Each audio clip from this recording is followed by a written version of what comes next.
South Alabama football tickets are on sale now.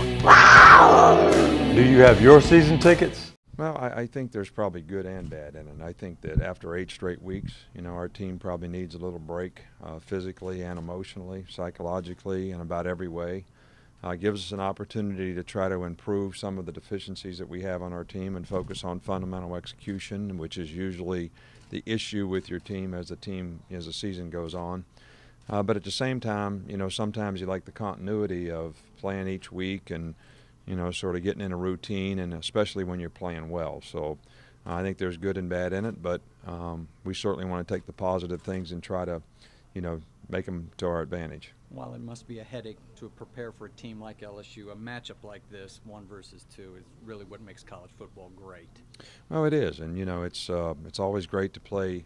I think that's why players come to places like the University of Alabama to play in big games like this against really good teams, and there's probably more than 2 good teams in this country, and it just happens to be that we have 2 in our league and we have to play, and we're looking forward to it. They have an outstanding team. They've got a lot of good players, and they played extremely well this year. Their readiness has been pretty consistent all year in terms of how they performed. Coach, a lot of build-up hype-wise for this LSU game, but you try to take them one at a time. How much have you guys had a chance to take a look at LSU so far this year? Well, today was the first day, and we have our yearly annual, come to Mobile, go to Birmingham for lunch, that we have to do today on every bye week, which we enjoy doing, and so we haven't had a lot of time.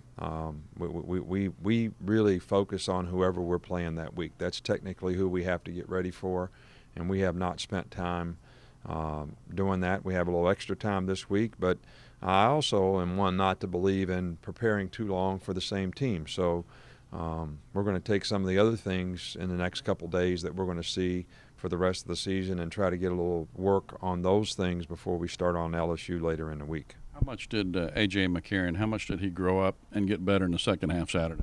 Well, I think that A.J. has made steady improvement throughout the course of the season and actually has played extremely well for us. And I think maybe it might have gotten in his head a little bit about the interception streak, and maybe that affected him a little bit when he threw an interception early in the game. But I think it was a real positive for him to be able to come back and play well in the second half and sort of overcome that. So we're pleased with the progress. We're pleased with the leadership that he's showing, to our team, and the respect of the other players that he has on our team based on the way he's been able to perform.